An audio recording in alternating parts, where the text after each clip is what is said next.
तर 11 तारखेला शिंदे फडणवीस अजित पवारांची सासवडमध्ये सभा होणार आहे। विजय शिवतारेंकडून सभेचं नियोजन करण्यात आलंय। महायुतीचं आम्ही चोख काम करू, सासवडमध्ये ऐतिहासिक सभा होईल असंही शिवतारेंनी म्हटलंय। महायुती जिंकावी म्हणून बारामतीतनं माघार घेतली असल्याचंही शिवतारेंनी म्हटलंय।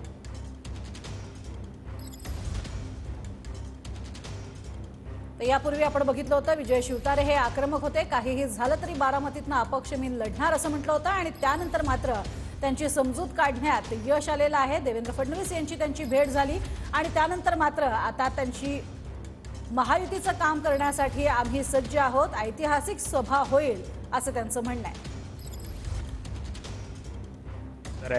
बापू काय सांगाल, कशी काय बैठकीत नक्की चर्चा झाली आणि कसं नियोजन असणार आहे सभेचं? असं आहे की तुम्ही आता जे सांगितलं की प्रचाराची बैठक नाही, ही सभा जी आहे ती लोकांच्या हिताचे प्रश्न आहेत।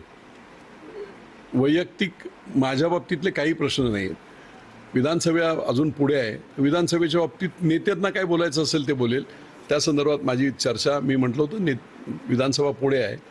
तुम्हाला जे वाटेल, जे तुम्हाला योग्य वाटेल ते तुम्ही त्या पद्धतीने तिथे बोला। ही महायुती काय आहे, मी सुद्धा माघार घेतली, त्याचं कारण आहे महायुती जिंकली पाहिजे। पंतप्रधान मोदी हे पुन्हा तिसऱ्यांदा पंतप्रधान झालं पाहिजे। देशाची सत्ता भाजपच्याच हातात सुरक्षितता असली पाहिजे। विशेषतः मुख्यमंत्री एकनाथ शिंदे, देवेंद्रजी फडणवीस यांनी सगळ्या बाजूने समजवण्याचे प्रयत्न करून त्याच्यातून मार्ग काढले।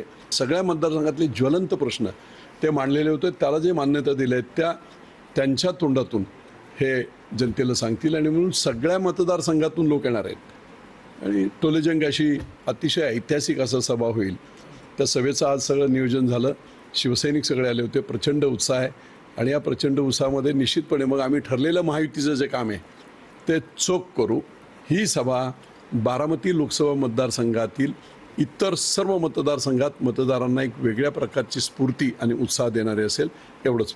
कॅमेरा पर्सन सुशांत राऊत सह विनय जगताप, TV9 मराठी,